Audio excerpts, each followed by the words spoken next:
For 7 years, Park Ji-sung had never looked twice at anyone who crossed his path.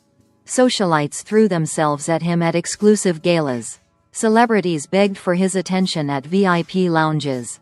Heiresses from rival families were offered as peace treaties.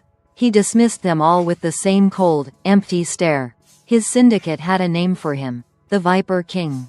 Some whispered he had no heart. Others said it turned to stone the night he took over the underworld at 19. Everyone agreed on one thing. Park Ji-sung would never bow to anyone, and no one would ever make him feel. But on an ordinary Thursday night at the Skyline restaurant, everything shattered. The room fell into its usual ritual the moment his silhouette appeared in the doorway. Conversations died mid-sentence. Champagne glasses froze halfway to lips. Every head in that 70-story sky bar dropped in synchronized submission. Patrons, managers, even the chef who'd been screaming orders in the kitchen moments before. This was his kingdom. This was his power. And everyone knew the price of defiance. Ji-sung moved through the dining hall like death in a tailored suit, his footsteps swallowed by the plush carpet, the geometric tattoo on his neck visible even in the dim amber lighting. He reached his usual table by the floor-to-ceiling windows overlooking the Seoul skyline, expecting the same terrified silence, the same invisible service. Then he felt it. Eyes on him. He turned his head slowly, dangerously, and there she was.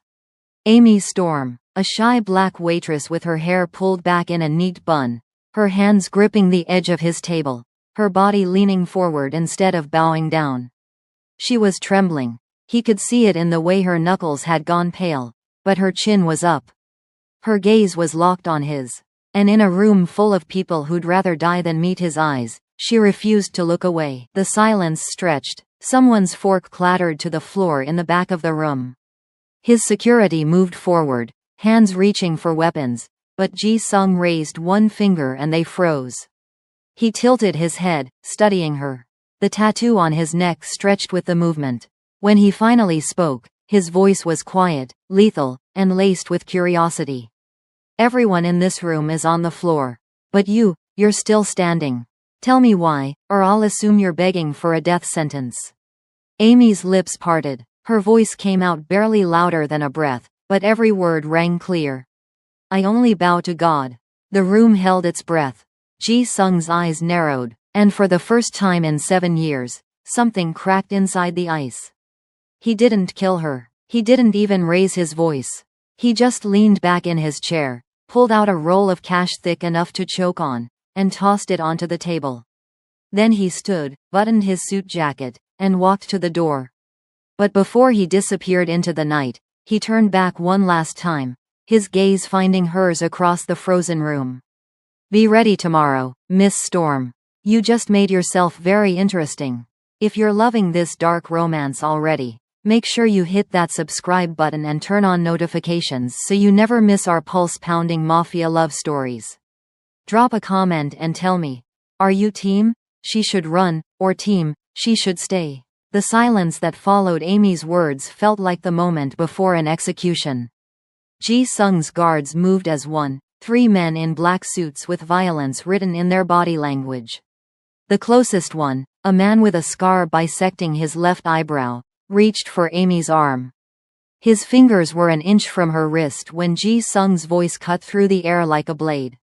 Stop. The guard froze. Everyone froze. Ji-sung hadn't raised his voice, hadn't even moved from his seated position, but the single word carried absolute authority. The kind of authority that came from years of making examples out of people who disobeyed. He stood slowly, deliberately, his movements controlled and predatory. The tailored black suit didn't hide the lean, dangerous build beneath it.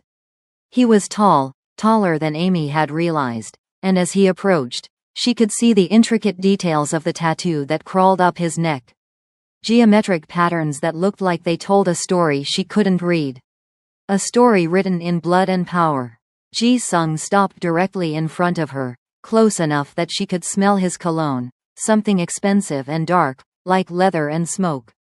His eyes were black, empty pools that seemed to swallow light rather than reflect it.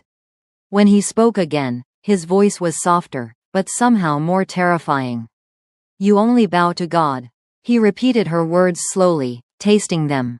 Interesting. Do you believe God is in this room right now, Miss Storm? She managed, her voice steadier than she felt.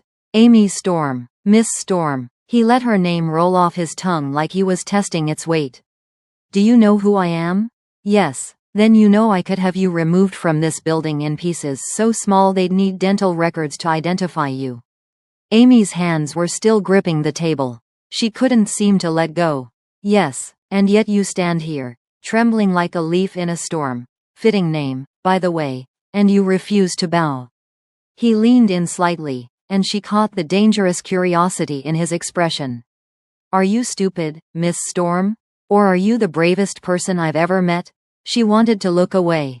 Every instinct screamed at her to drop her eyes, to apologize, to beg. But something deeper, something trained into her by a father she hadn't spoken to in 3 years, kept her gaze locked on his. In the military, they'd taught her that predators attacked when you showed weakness. She didn't know if the same rule applied to men like Park Ji-sung, but she was too terrified to test any other theory. I'm just a waitress, she whispered.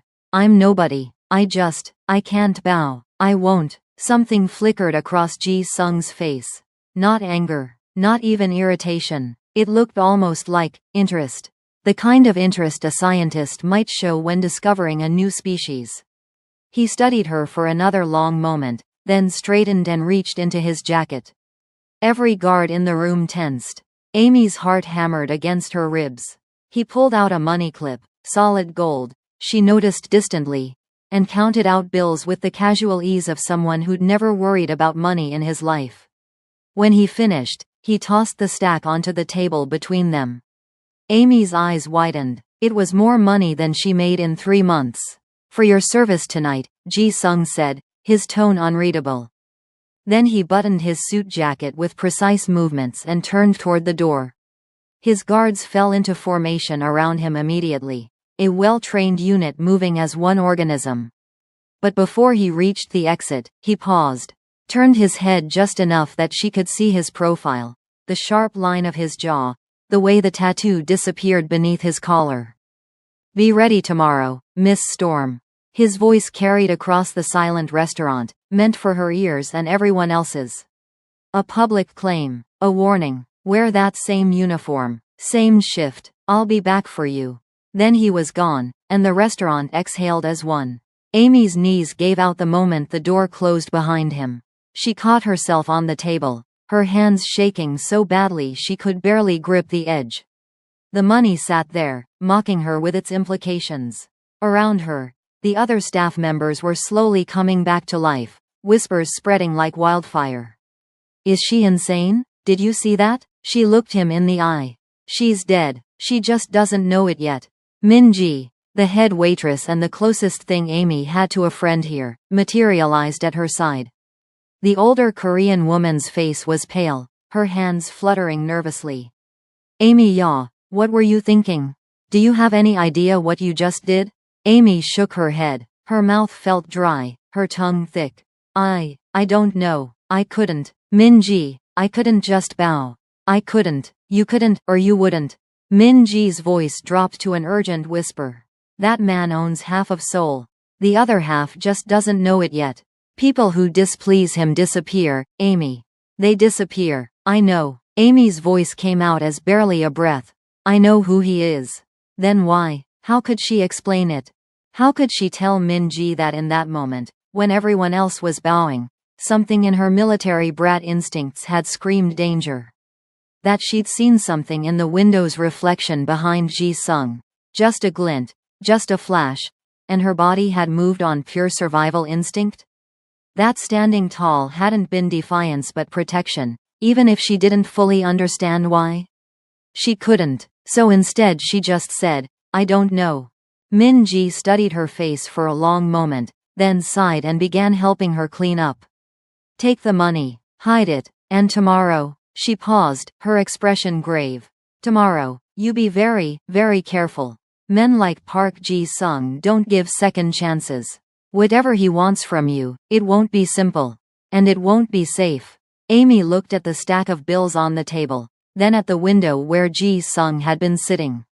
The Seoul skyline glittered beyond the glass, beautiful and cold and unforgiving. "I know," she whispered to her reflection.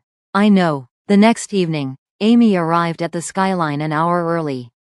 She'd barely slept, her mind replaying the encounter on an endless loop, analyzing every word, every gesture, every dangerous second. She'd changed into her uniform 3 times, trying to get everything perfect, then hating herself for caring. The restaurant felt different tonight. Tense. Manager Kim had pulled her aside the moment she arrived, his round face slick with nervous sweat. "Miss Storm, there's been a development, a private booking." The entire restaurant. One guest. Amy's stomach dropped. Park Ji-sung. Manager Kim flinched at the name. "He requested you specifically. No one else is to serve him. No one else is even to be visible." He wrung his hands, and for the first time, Amy saw genuine fear in his eyes. "Please, Miss Storm, whatever he wants, just give it to him. Don't make trouble. I have a family." The words should have angered her, but Amy understood. Survival in Seoul meant knowing when to bow and when to run. Manager Kim was doing both. By 7:30, the skyline was empty except for the kitchen staff hiding in the back and Amy, standing in the center of the dining room like a sacrifice on an altar. The city lights sparkled beyond the windows, indifferent to the drama unfolding 70 stories above the streets. Ji-sung arrived at exactly 8 o'clock. Alone this time, without his guards, which somehow made him more terrifying rather than less. He moved through the empty restaurant with the confidence of a man who'd never feared anything in his life, his footsteps echoing in the silence. He'd changed suits. Tonight's was charcoal gray, perfectly tailored to his lean frame, with a black shirt underneath and no tie. The tattoo on his neck seemed darker against his skin, more prominent. He looked like he'd stepped out of a film noir, beautiful and deadly and completely aware of both. Amy stood by his usual table, hands clasped in front of her to hide their shaking. She'd pulled her hair back again, but a few curls had escaped to frame her face. She'd tried to tame them and failed. Ji-sung stopped 3 feet from her. Close enough to be intimate, far enough to maintain the power dynamic. His eyes traveled over her slowly, assessing, and Amy felt stripped bare despite being fully clothed. "Good," he said finally. "You came. I wasn't entirely sure you would. You bought out the entire restaurant," Amy replied, her voice steadier than she expected. "I didn't think I had much choice." "There's always a choice, Miss Storm." He moved past her and settled into his chair with liquid grace. "The question is whether you're brave enough to make it. Sit." Amy blinked. "I'm sorry?" "Sit." He gestured to the chair across from him. "You're not here to serve me tonight." "Well, not in the traditional sense. You're here to answer questions." Every instinct told her this was wrong. Waitresses didn't sit with customers, especially not customers like Park Ji-sung. But she also knew that disobeying him now would be suicide. Slowly, carefully, she moved around the table and lowered herself into the chair. The leather was soft, expensive. From this angle, she could see the Seoul skyline spread out behind Ji-sung like a kingdom at his back. Could see the precise line of his jaw, the way his dark eyes reflected the candlelight between them. "Wine?" he asked, already pouring from a bottle that probably cost more than her monthly rent. "I'm working. You're doing what I tell you." He slid the glass across the table. "Drink. It'll calm your nerves. You're shaking so hard I can hear your teeth chattering." Amy wrapped her hands around the glass but didn't drink. "What do you want from me?" "Direct." A smile ghosted across his lips, there and gone so quickly she almost missed it. "I like that. Most people spend 10 minutes dancing around what they really want to say. You just ask." "I'm not most people." "No." His gaze intensified. "You're not. Which brings us to my questions. First one. Why didn't you bow last night?" Amy had known this was coming. She'd rehearsed answers, discarded them, rehearsed more. None of them felt right. In the end, she settled for the truth, or at least part of it. "I'm American," she said carefully. "We don't really bow. It's not in our culture." Bullshit. The word was conversational, almost pleasant. You've worked here for what, 6 months? You've seen me before. You know the protocol. Every other American employee manages to figure it out. Try again. Amy's fingers tightened on the wine glass.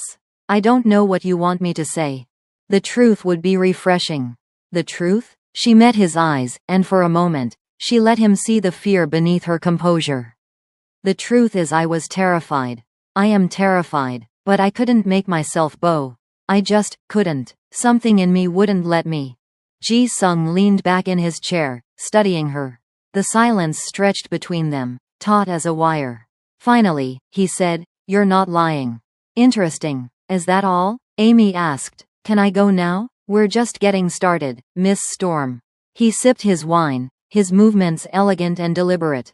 "Tell me about yourself. Where are you from? What brings a shy American waitress to Seoul? Does it matter?" "Everything matters. I don't like mysteries in my city. And you, Miss Storm, are a mystery." So she told him. Not everything, never everything, but enough. Chicago. A father she didn't speak to anymore. A desire to escape, to be somewhere new, somewhere no one knew her name or her history. She edited out the military bases, the tactical training her father had insisted on, the reason she'd run halfway around the world. She made herself small and simple and unremarkable. Ji-sung listened without interrupting, his expression unreadable. When she finished, he asked, "And the boyfriend? The family back home waiting for you?" "No one's waiting for me." "Perfect." The word made her stomach clench. Perfect for what? Instead of answering, Ji-sung lifted his hand in a subtle gesture. A door opened at the back of the restaurant, and a waiter emerged. Not anyone Amy recognized. Carrying plates of food that smelled incredible. He set them down without making eye contact with either of them, then disappeared as quickly as he'd come. "Eat," Ji-sung commanded. "You look like you've been living on convenience store meals." "I have been. I know. I had you investigated." Amy's fork froze halfway to her mouth. "You what?" "I know your address. I know you work 2 jobs. This one and teaching English to elementary students on weekends. I know you send money back to someone in the States every month, though my people couldn't figure out who. I know you don't have friends, don't date, don't do anything except work and sleep." He cut into his steak with precise movements. "I know everything about you, Amy Storm. Except the one thing that matters. Which is, why you really didn't bow." The food turned to ash in Amy's mouth. She set down her fork carefully. "I told you. You told me a partial truth. I've been lied to by professionals, Miss Storm. You're not one of them, but you're holding something back." He leaned forward, and the candlelight cast shadows across his face that made him look almost demonic. "Here's what's going to happen. You're going to finish this meal. You're going to answer my questions. And at the end of the night, you're going to walk out of here and go home, and you're going to think very carefully about whether you want to keep lying to me. And if I do, keep lying, then we'll have this conversation again. And again, and again, until I'm satisfied." His smile was razor sharp. "I'm very patient, Miss Storm. And I always get what I want." The walk home that night felt different. Amy had left the skyline 2 hours later, her mind spinning from the interrogation disguised as dinner. Ji-sung had been relentless, not aggressive, not cruel, but thorough. He'd asked about her childhood, her education, her dreams. He'd asked why she was in Seoul, why she stayed, why she worked herself to exhaustion. And through it all, she'd felt the weight of his attention like a physical thing. Like being studied under a microscope by something that was trying to decide whether to dissect you or preserve you. The streets were quieter at this hour, the neon signs reflecting off wet pavement from an earlier rain. Amy pulled her jacket tighter and walked faster. The subway station was only 3 blocks away. 3 blocks through one of the safer neighborhoods in Seoul. She'd walked this route 100 times. So why did the space between her shoulder blades itch like she was being watched? She told herself she was being paranoid. That the evening with Ji-sung had put her on edge. That the shadows weren't actually moving, and the footsteps behind her were just echoes of her own.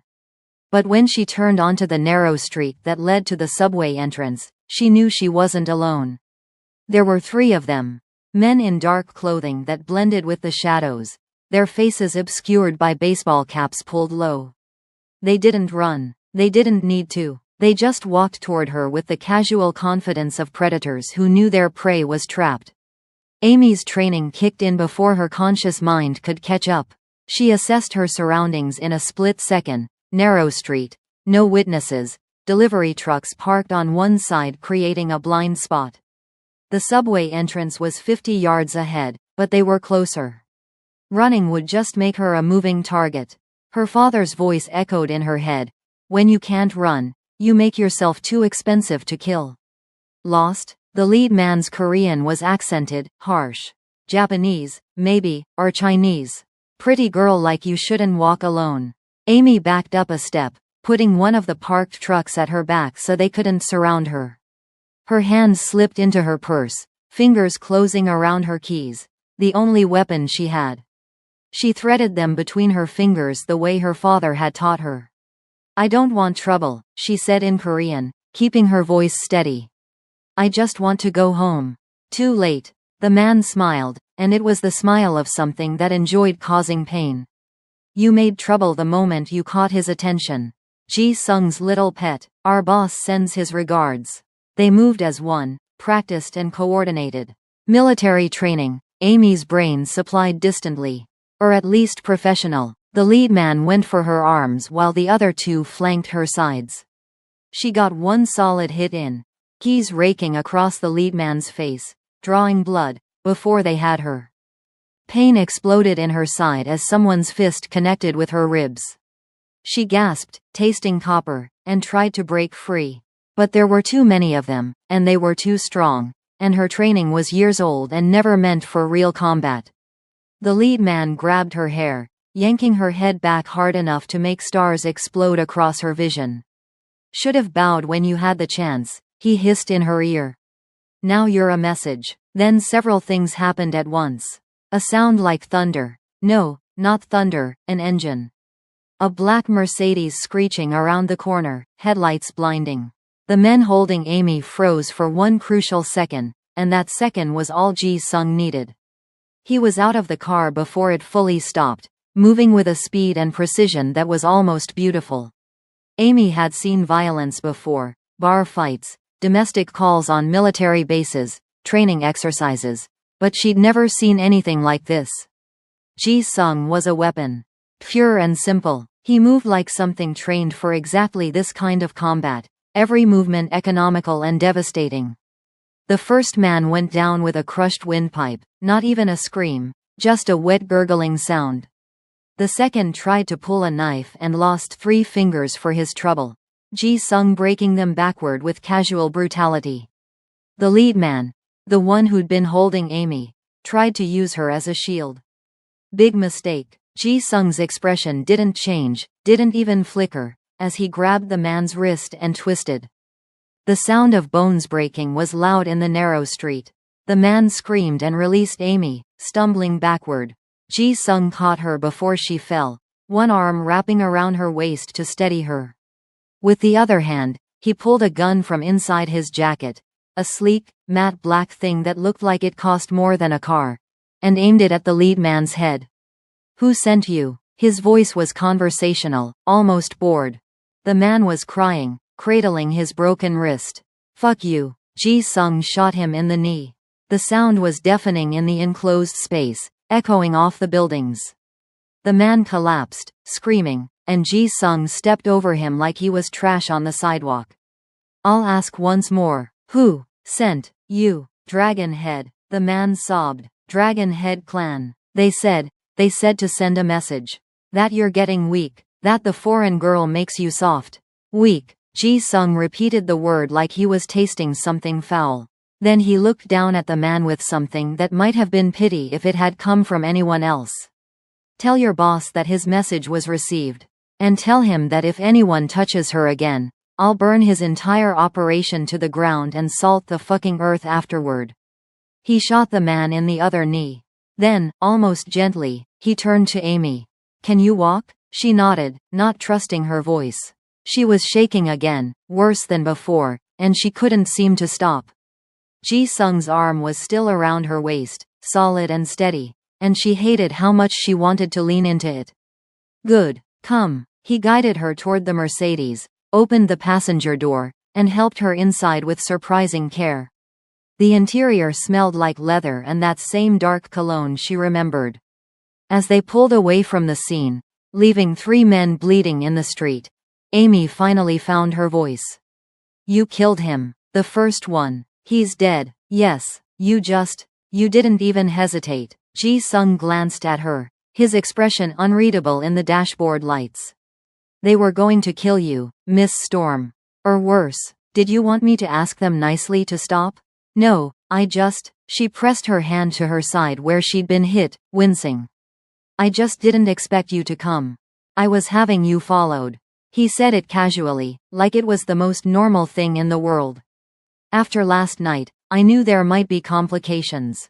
I was right, you were having me followed. Amy repeated slowly. Since when? Since you refused to bow. He turned the car onto a larger street, heading away from her neighborhood. You became interesting, Miss Storm. And interesting things in my world tend to attract danger. So this is my fault? No. His voice went cold. This is the Dragon Head clan's fault. And they'll pay for it. But you. He paused, seeming to choose his words carefully. You're in it now, whether you want to be or not. Amy leaned her head back against the seat, closing her eyes. She could still hear the sound of bones breaking, of that man screaming.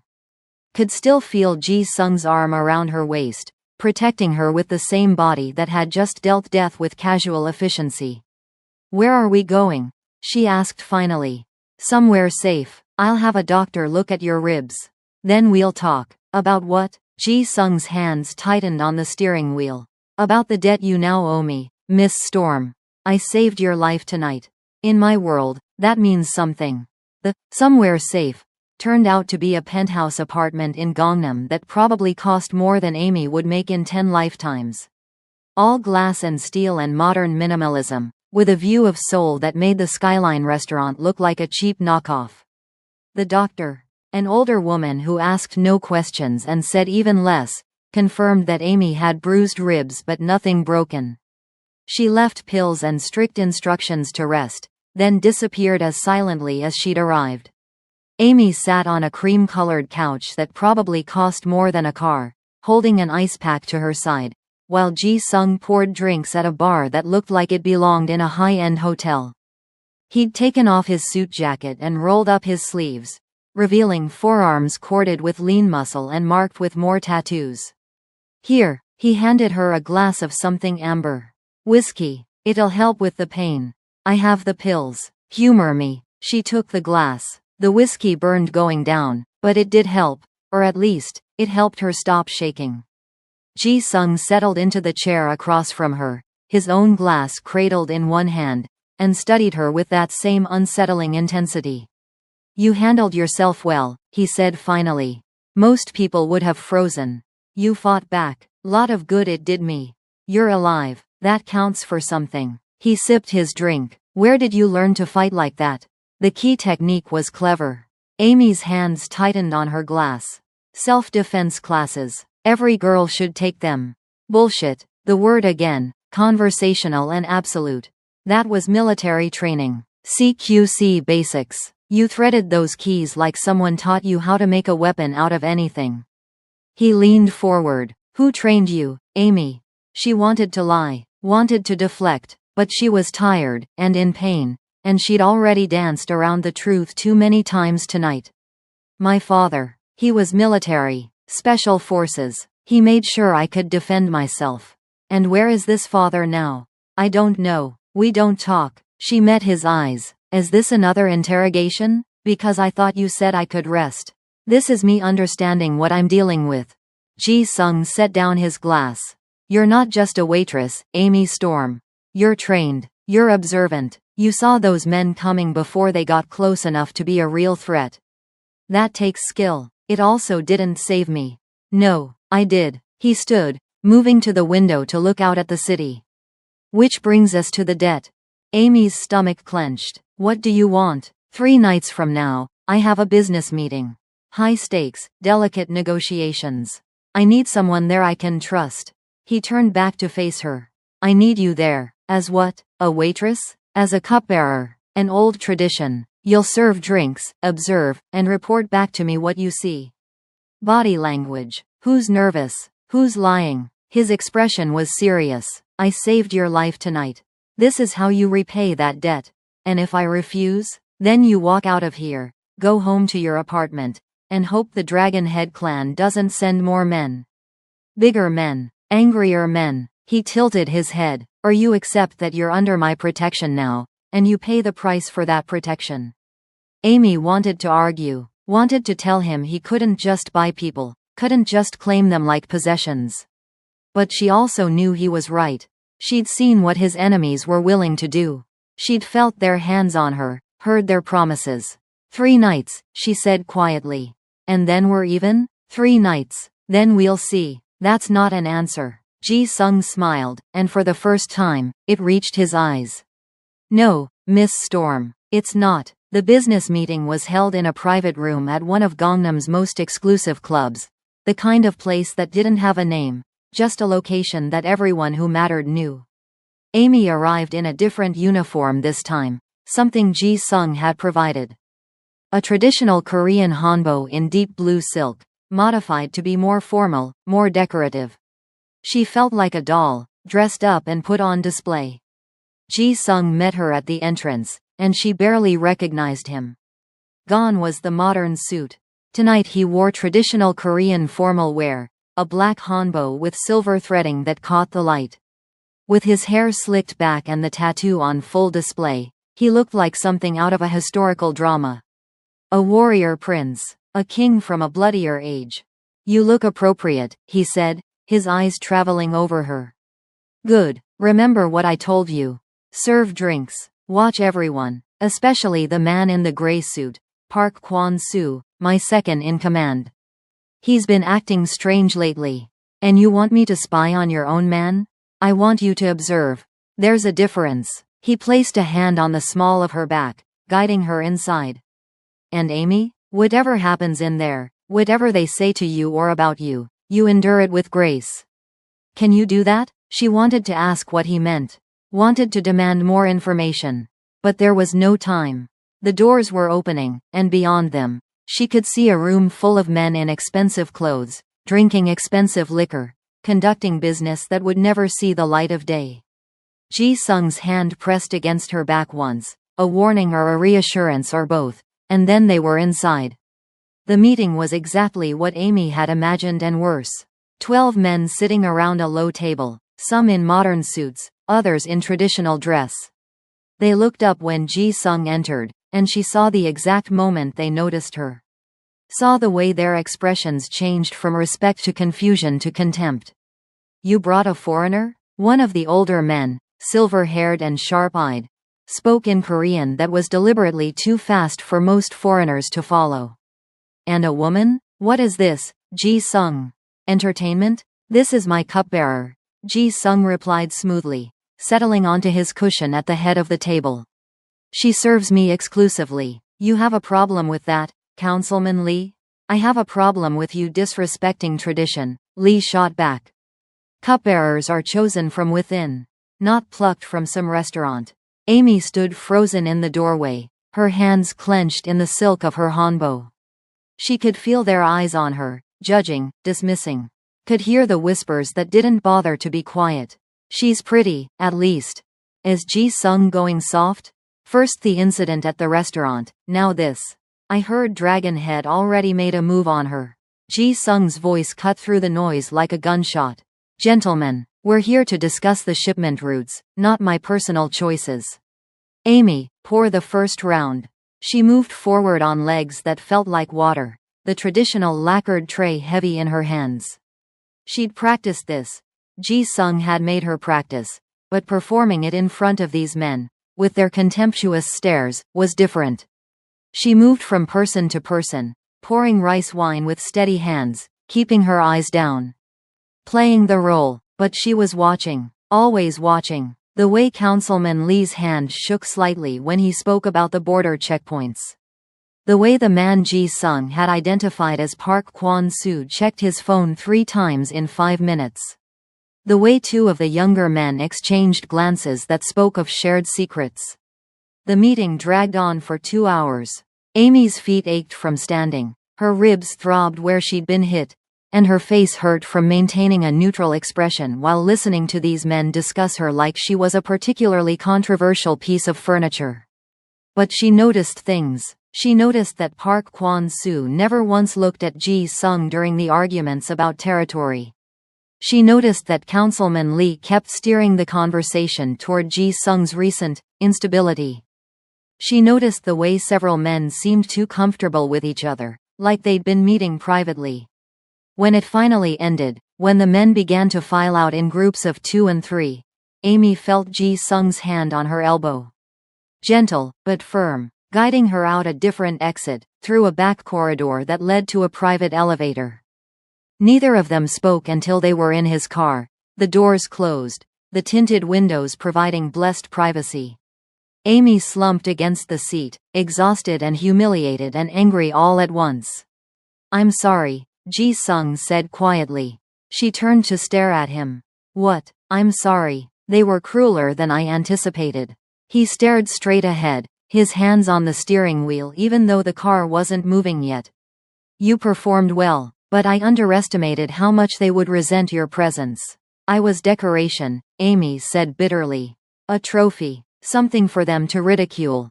"You were a test," Ji-sung corrected. "And you passed." "A test of what?" "Of whether I've gone soft." He turned to look at her finally, and something in his expression made her breath catch. "They think you're a weakness, Amy. A crack in my armor. They're wrong, but they don't know that yet. How am I not a weakness? I got attacked because of you. I just spent 2 hours being humiliated because of you. And you survived both," he said. "Which tells me something important." "What?" "That you're stronger than you look." He started the car. "Now tell me what you saw." "Every detail." So she did. She told him about Park Kwon-soo's nervousness, about Councilman Lee's trembling hand, about the private glances and the too comfortable body language. She watched Ji-sung's expression grow darker with each observation, saw the way his jaw clenched when she described certain interactions. "You're sure about Park?" he asked when she finished. "About the phone?" 3 times in 5 minutes, and he kept it in his lap like he was hiding the screen. "He is communicating with someone he does not want you to know about." Ji-sung nodded slowly, then to Amy's surprise he smiled. It was cold, calculating and absolutely terrifying. "Good, that tracks with my suspicions, but suspicion is not proof. Park is a council favorite. I cannot move against him without absolute certainty or I risk a civil war within the organization." "What are you going to do?" "I am going to watch him and I am going to wait for him to make a mistake. The question is, what are you going to do?" "Your debt is paid," Amy stormed. "You did what I asked. You can walk away now. Go back to your restaurant, your English classes, your safe little life." He glanced at her. "Or you can stay. Help me root out the traitors. Learn to survive in this world." "Why would I do that?" "Because you're tired of being invisible." His words were soft but certain. "You're tired of being overlooked. You stood up to me in that restaurant because something in you refused to bow anymore. That doesn't go away just because the situation changes." Amy wanted to argue, wanted to tell him he was wrong. But as they drove through the neon-lit streets of Seoul, past buildings that touched the sky and people living their lives in blissful ignorance of the underworld that existed beneath their feet, she couldn't find the words. Because maybe, terrifyingly, he was right. The revelation came 3 nights later, back at the Skyline restaurant. Ji-sung had insisted Amy return to her normal shift, had insisted everything appear routine. But he'd stationed guards outside, not his usual ones, but different men, ones he trusted implicitly. Protection that wasn't obvious but was absolute. Amy was refilling water glasses when Ji-sung arrived for dinner. Alone again, like that first night, though now the staff knew better than to gossip.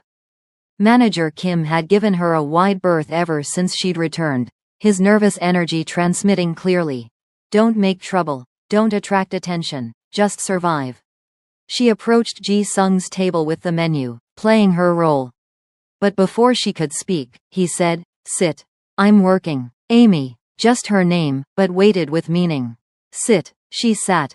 Ji-sung reached across the table and turned her wrist, revealing the inside of her forearm. His touch was surprisingly gentle, clinical almost, as he traced a faint scar there, something Amy had gotten years ago during training. "You have your marks," he said quietly. "I have mine." Amy's eyes flickered to the tattoo on his neck, the geometric patterns that had fascinated and frightened her since that first night. "What does it mean? You want to know?" Something shifted in his expression. Not quite vulnerability, but close. "Most people are too afraid to ask. I'm asking." He was silent for a long moment, his fingers still resting against her wrist. The restaurant hummed with quiet conversation around them, but their table felt like an island, separate from everything else. "It's a succession mark," he said finally. "In the Viper Syndicate, when you take control, you take the tattoo. Each pattern represents a territory, a burden, a responsibility. This one," he touched the spot just below his jaw, "is Gangnam. This section is the Port Authority. This curve is the political connections." His voice went flat. "I was 19 when they marked me. My father had just been killed. I didn't want it. I wanted to run, to be anywhere else. But you don't refuse this kind of inheritance." Amy found herself leaning forward, drawn in despite herself. "So it's not pride. It's a prison." "It's both." He met her eyes. "I've built an empire with this burden. I've survived challenges that should have killed me 100 times over. But I've never been free. Not for a single day since they burned this into my skin." The honesty in his voice made something in Amy's chest tighten. She'd built an image of Ji-sung as untouchable, inhuman almost. But in this moment, she could see the 19-year-old boy forced to become a king before he was ready. "Can I?" She hesitated, then pushed forward. "Can I see it? Up close?" Ji-sung went very still. For a moment, Amy thought she'd overstepped, that he'd shut down or worse. But then, slowly, he leaned forward and tilted his head to the side, exposing the full expanse of his neck. Amy reached out with trembling fingers. The tattoo was intricate, far more detailed than she'd realized. The ink was slightly raised against his skin, marking where the needles had gone deep. She traced the geometric patterns gently, feeling his pulse jump beneath her touch. "It must have hurt," she whispered. "It did, but pain is part of the ritual. You're supposed to endure it without sound, without flinching. To prove you're worthy." His voice was barely audible. "I was terrified. I wanted to scream. But I didn't make a sound." Amy's fingers paused over a particular section, a spiral pattern that seemed darker than the rest. "And this? That's for the people I've lost. Every death that happened on my watch. Every betrayal. Every failure." He closed his eyes. "It grows heavier every year."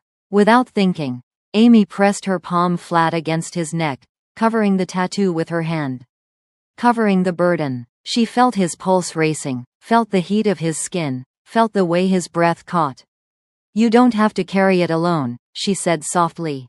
"That's what you told me. That you needed a partner, not a subordinate. Maybe that goes both ways." Ji-sung's hand came up to cover hers, holding it in place against his neck.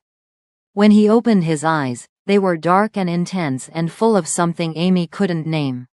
"You're dangerous, Amy Storm," he murmured. "More dangerous than any assassin.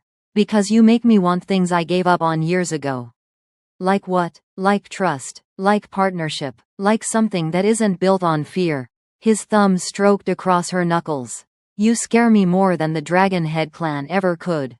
The moment stretched between them, charged with possibility and danger in equal measure. Amy's heart was hammering so hard she was sure he could feel it through her palm. She should pull away, should retreat to safety, should. Her phone buzzed in her apron pocket, shattering the moment. Ji-sung released her hand, and Amy fumbled for the device, grateful for the interruption and devastated by it in equal measure. The message was from Min-ji. "Manager Kim needs you in the back. Emergency." Amy showed Ji-sung the screen.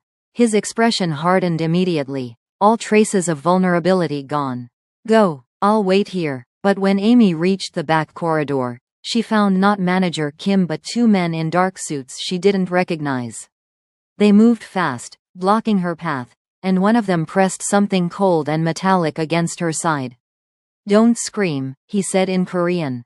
"Don't run. Just walk." They took her to a warehouse in Yongsan, one of those anonymous industrial buildings that dotted the area. The kind of place where screams wouldn't carry and bodies could disappear. Amy's training kept her calm on the surface, but inside, she was calculating. 2 guards, 1 door, no windows in the room they'd locked her in. Bad odds. She'd been there for maybe 20 minutes when the door opened again, and an older man entered. Distinguished, silver-haired, wearing a suit that probably cost more than Amy's entire wardrobe. She recognized him immediately from the business meeting. "Councilman Lee." "Miss Storm," he said pleasantly, as if they'd met at a garden party. "I apologize for the dramatic extraction. But we needed to talk, and Ji-sung has become possessive of your time." Amy forced herself to stay seated on the cold metal chair. Forced herself to appear calmer than she felt. "If you wanted to talk, you could have called. I don't think you would have come. And I don't think Ji-sung would have let you." Lee settled into a chair across from her, moving like a man with all the time in the world. "Let me be direct. You're a complication, Miss Storm. A foreign influence on a man who's already showing signs of instability. The Council of Elders has decided that for the good of the organization, you need to be removed." "Removed?" Amy kept her voice steady. "You mean killed." "I mean removed from the equation. What happens after that is up to you." He leaned forward. "Here's my offer. You leave Seoul. Tonight, we provide transportation, money, a new identity if you need it. You disappear, and Ji-sung never finds you. In return, you get to live. And if I refuse, then we remove you permanently." And Ji-sung, in his grief and rage, makes mistakes. Costly mistakes. The kind that get him killed by his many enemies. Either way, you're gone. The question is whether you take him down with you. Amy's mind raced. This was a test, had to be. But Lee's expression was sincere, almost sympathetic. He genuinely believed he was offering her a way out. "You're wrong about him," she said finally. "Ji-sung isn't unstable. He's adapting. And you're afraid of that." "We're afraid of what he's becoming," Lee corrected. "A man who puts personal attachments above organizational needs.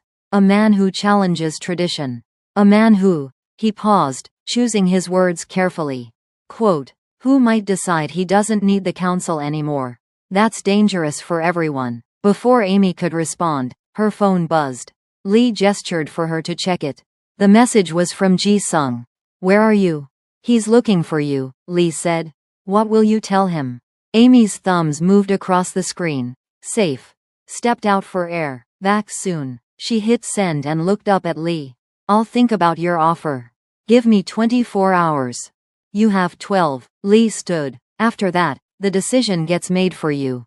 And Miss Storm, if you tell Ji-sung about this conversation, you'll force our hand.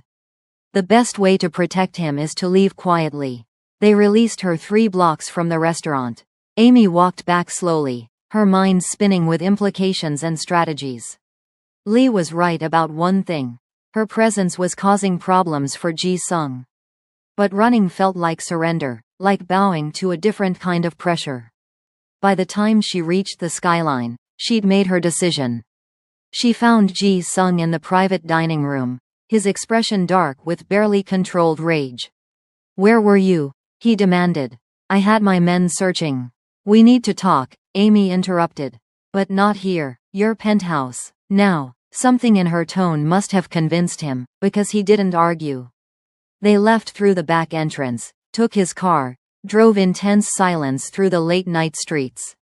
Amy kept checking the mirrors, watching for tails, using every skill her father had taught her. Once inside the penthouse, with the door locked and the security system armed, she told him everything. The extraction, Lee's offer, the 12-hour deadline. She watched his expression go from shock to fury to something cold and calculating.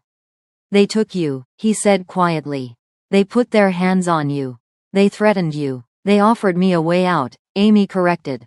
"They think I'm making you weak. They think if I disappear, You'll go back to being the Ice King they can control. And what do you think? I think they're terrified. I think you've changed, and they don't know how to handle it. I think," she paused, meeting his eyes. "I think if I leave, they win. But if I stay, this gets worse before it gets better."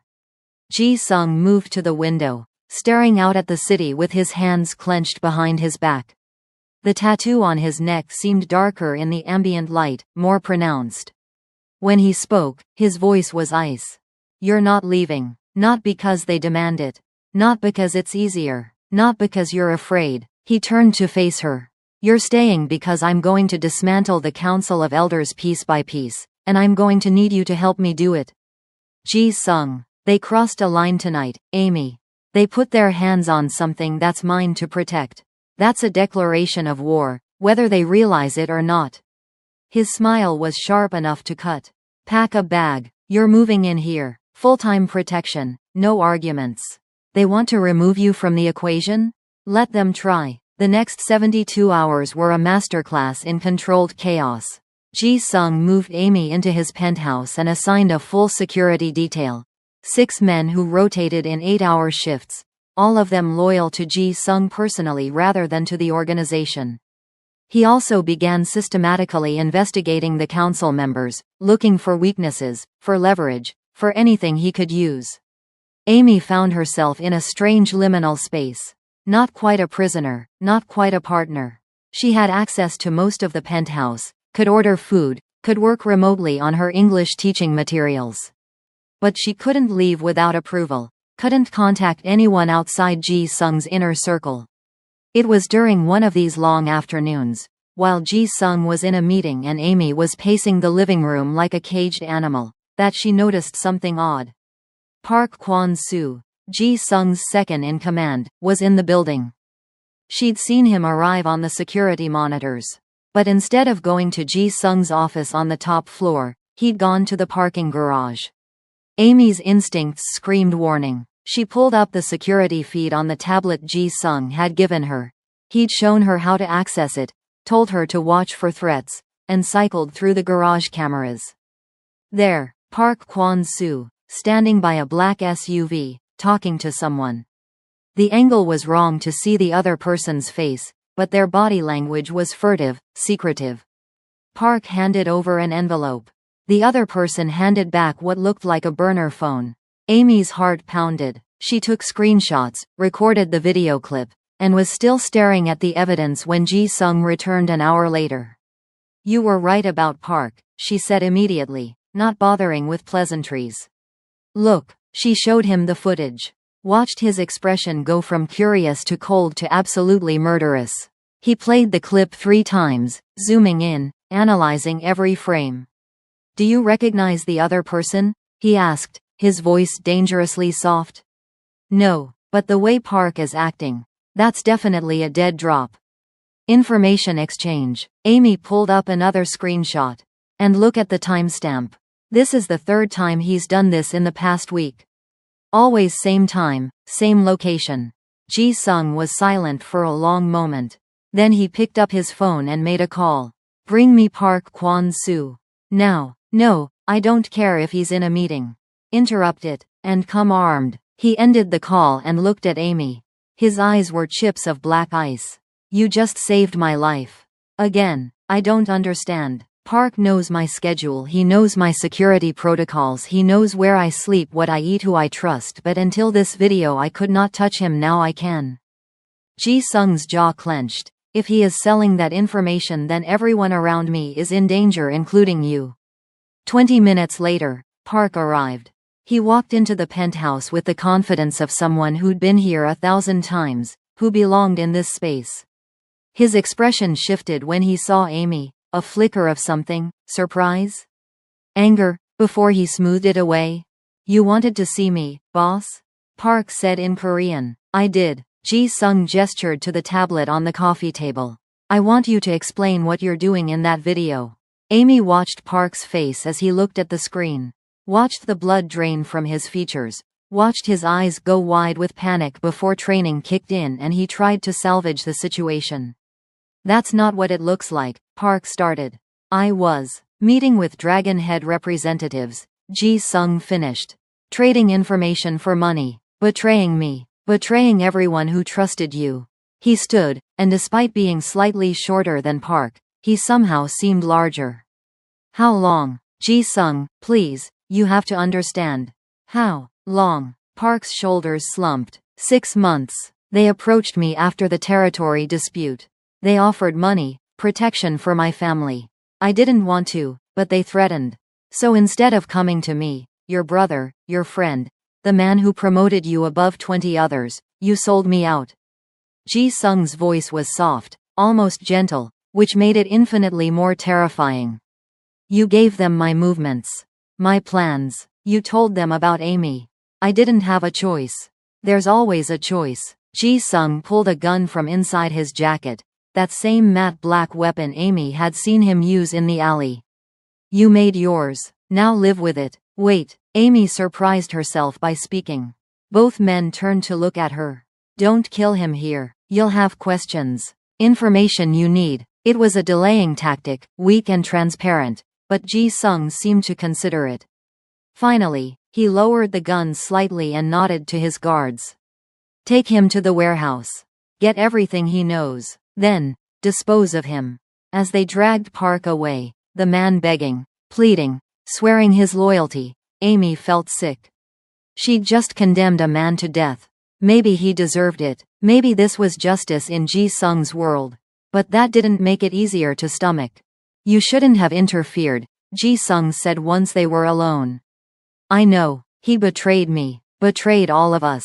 He deserves what's coming. I know that too. Amy wrapped her arms around herself.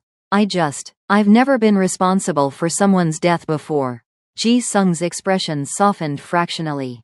He crossed to her, and for a moment, she thought he might embrace her. Instead, he just stood close, his presence solid and grounding. You didn't kill him, Amy. I did. You just gave me the information I needed to protect myself. To protect you. His hand came up to cup her cheek. Don't carry his death. He made his choices long before you found that video. But Amy couldn't shake the feeling that she'd crossed a line. That in helping Ji-sung, in staying in this world, she was becoming something she'd never intended to be. The look in Park's eyes as they dragged him away would haunt her. And the worst part? She wasn't sure she regretted it. The argument started 2 days later. Ji-sung had been increasingly paranoid since Park's betrayal, questioning everyone, suspecting shadows. When Amy tried to suggest he reach out to some of his more moderate allies, he'd snapped at her. When she pushed back, things escalated.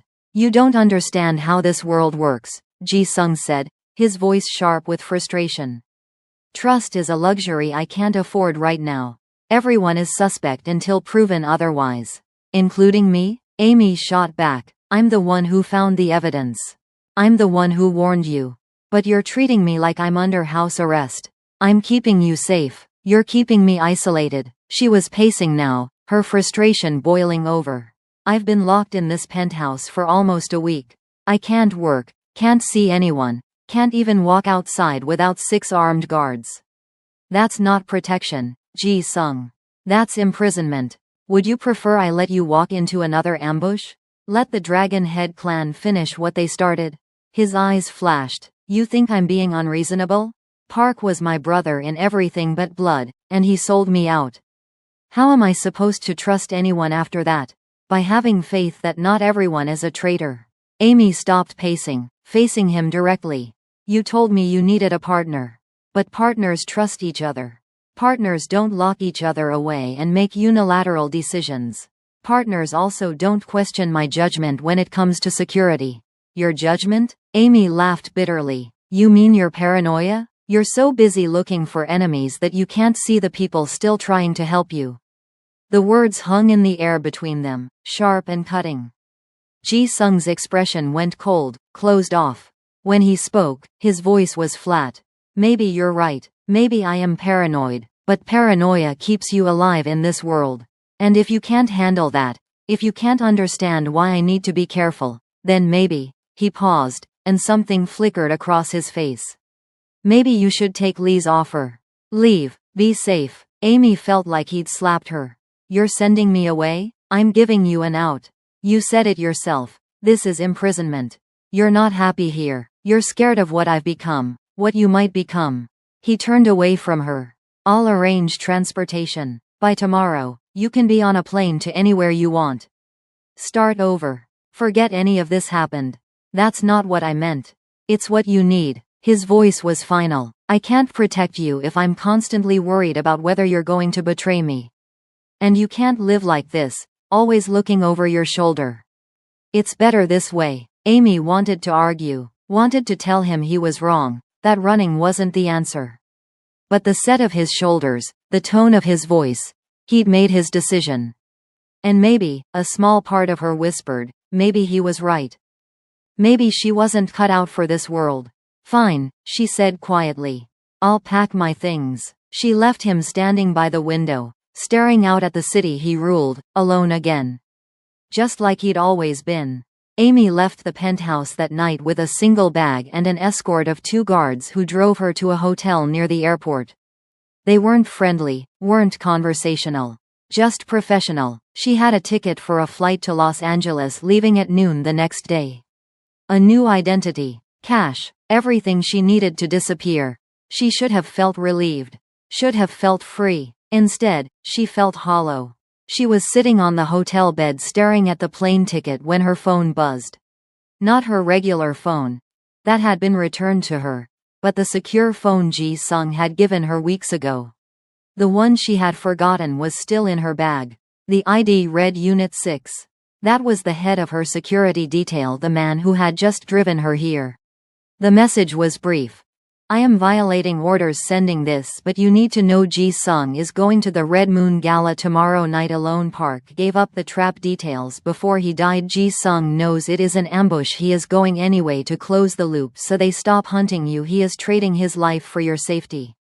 Amy's hands shook as she read the message again, then again. She dialed the number immediately. Why? She demanded when the guard picked up. Why would he do that? Because he is tired. The guard's voice was low, rough, because Park's betrayal broke something in him, and because he believes if he dies taking them out you disappear and stay safe. He paused. He is going there to die, Miss Storm, and he is doing it to protect you. Amy ended the call, stared at the plane ticket, thought about Los Angeles, about starting over, about living the rest of her life knowing she'd run when Ji-sung needed her most. Then she tore up the ticket and started repacking her bag. The Red Moon Gala was held at the Sheila Hotel in a private ballroom that cost more to rent for one night than most people made in a year. Amy had snuck in as part of the catering staff. It wasn't hard when you'd worked in high-end service and knew how to blend in. White shirt, black vest, apron tied just right. She looked like every other server moving through the crowd with trays of champagne and appetizers. The ballroom was spectacular. Crystal chandeliers that probably weighed more than cars. Floor-to-ceiling windows overlooking the city. Tables decorated with flowers that had been flown in from Europe. And everywhere, men in expensive suits conducting business that would never see the light of day. The 5 crime families were all represented. Amy recognized some faces from Ji-sung's meeting. Councilman Lee, looking distinguished and deadly. Others were new but had the same energy. The same predatory awareness. And there, entering the ballroom like he owned it, was Ji-sung. He wore a black suit so perfectly tailored it might have been sewn onto his body. His hair was styled back, the tattoo on full display. He looked every inch the Viper King, powerful, dangerous, untouchable. But Amy could see what others couldn't. The slight tension in his shoulders. The way his eyes constantly scanned the room, not with confidence but with resignation. He was waiting for the attack. Expecting it, ready for it. Amy kept her head down, circulating with her tray, getting closer. She needed to warn him, needed to tell him she was here, needed to. The lights went out, gunshots erupted in the darkness, muzzle flashes like lightning. Screams, breaking glass, the coordinated chaos of a planned assault. Amy dropped her tray and moved on instinct, using the skills her father had drilled into her years ago. Low and fast, using the tables for cover, tracking the shooters by their muzzle flashes. She found Ji-sung by the main table. He was bleeding from his shoulder, his gun in hand, returning fire with mechanical precision. But he was pinned down, flanked on two sides, and Amy could see more attackers moving in. She picked up a champagne bottle from a fallen tray, the only weapon available, and brought it down on the nearest attacker's head. The man dropped, his gun clattered across the floor, and Amy snatched it up without thinking. "Amy?" Ji-sung's voice was hoarse with shock. "What the fuck are you doing here?" "Saving your stubborn ass," she shot back. "Can you see? Shoulder wound." "I'm fine, but there's at least 8 of them, and they've blocked the main exits." "Then we go through them." Amy checked the gun. Glock 19. The magazine felt light, roughly a third full. She clicked the safety off. Her hands knew what to do even if her brain was screaming that this was insane. "Kitchen exit, 40 meters northwest. I saw it when I came in." "You came in through the kitchen?" "Staff entrance. I can get us out the same way." She pulled him up, letting him lean on her. He was heavier than he looked, all lean muscle and determination. "But we need to move now." They moved together through the chaos. Amy fired twice, center mass, just like her father taught her, just like she'd practiced on ranges she wasn't supposed to remember. Both shots hit. Both attackers went down. Ji-sung took out 3 more with ruthless efficiency, his injured shoulder barely slowing him. The kitchen was a maze of stainless steel and steam. Amy navigated by memory and instinct, Ji-sung at her back, both of them moving like they'd trained together for years.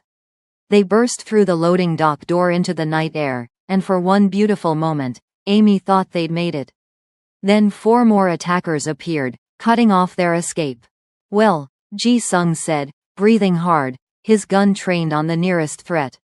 "This is unfortunate. I have 4 bullets left," Amy said, mentally counting the rounds in the scavenged magazine. "I have 6, he glanced at her. "You any good with that thing?" "My father was a tactical trainer. I grew up on shooting ranges." She steadied her grip. "I am good enough." "Then prove it." They fought back to back, moving as one unit. Amy took the left side, Ji-sung the right. Her shots were controlled, precise, shoulder, thigh, center mass. His were brutal and efficient. They moved through the attackers like a machine built for exactly this purpose. When the last attacker fell, when the night was silent except for their harsh breathing, Amy and Ji-sung stood in the loading dock surrounded by bodies, both of them covered in blood that might or might not be their own. "You came back," Ji-sung said finally. "I told you to leave. Gave you an out. I don't bow to you, remember?" Amy lowered her gun, hands shaking now that the adrenaline was fading. "And I don't abandon my partner."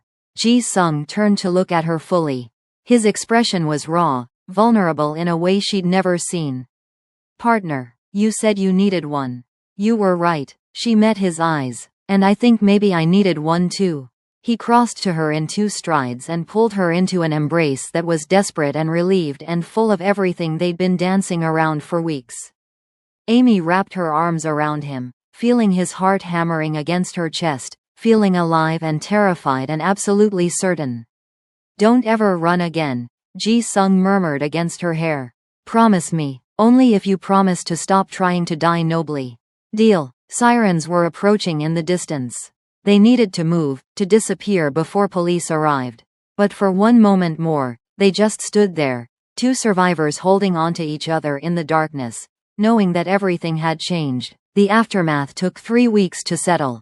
The Council of Elders, decimated by the Gala attack and implicated in Park's betrayal, fell apart. Councilman Lee was found dead in his office, officially a suicide, though everyone knew better. The Dragon Head clan's leadership vanished overnight, their operations absorbed or destroyed.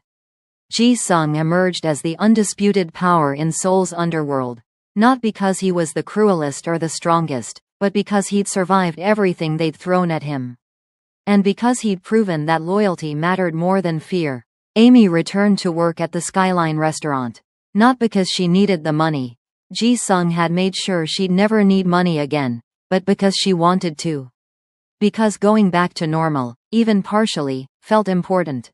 A reminder that she could still exist in the daylight world, even while living in the shadows. It was a Tuesday evening, 3 weeks after the gala, when Ji-sung walked into the skyline. The reaction was immediate. Conversations died, heads dropped, the synchronized wave of submission that Amy remembered from that first night.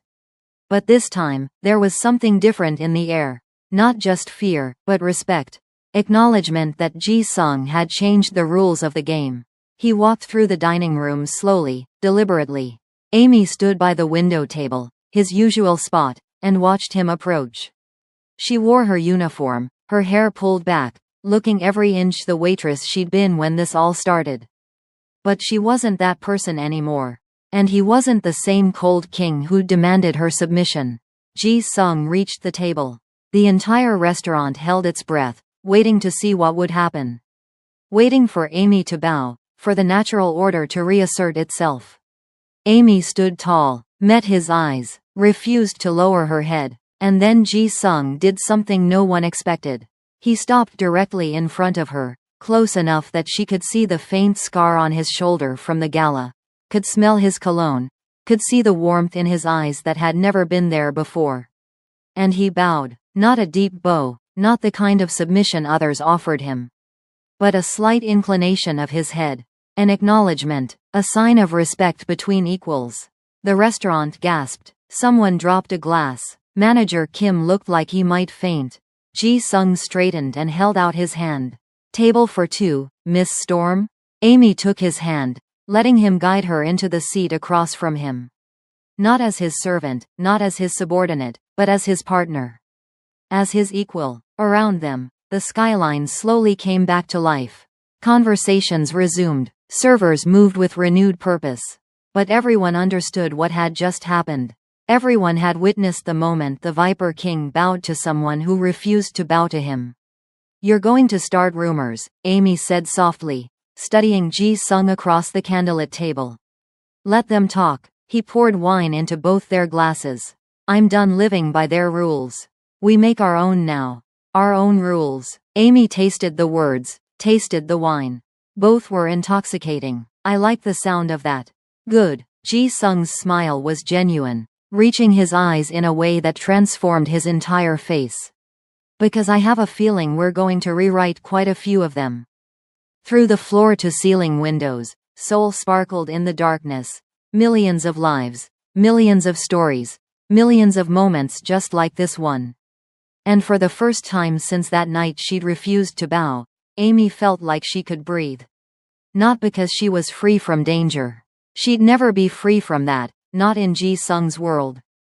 But because she'd found something worth fighting for, worth standing tall for, worth refusing to bow for. She'd found her place, and more importantly, she'd found someone willing to meet her there, not as king and subject, not as master and servant, but as two people who'd chosen each other against every odd, every threat, every rule that said they shouldn't. "To new beginnings," Ji-sung said, raising his glass. To refusing to bow, Amy countered, raising hers. Their glasses clinked together, crystal singing in the silence. And in that moment, surrounded by a room full of people who'd learned that the old rules no longer applied, they began writing the first chapter of a story that was entirely their own.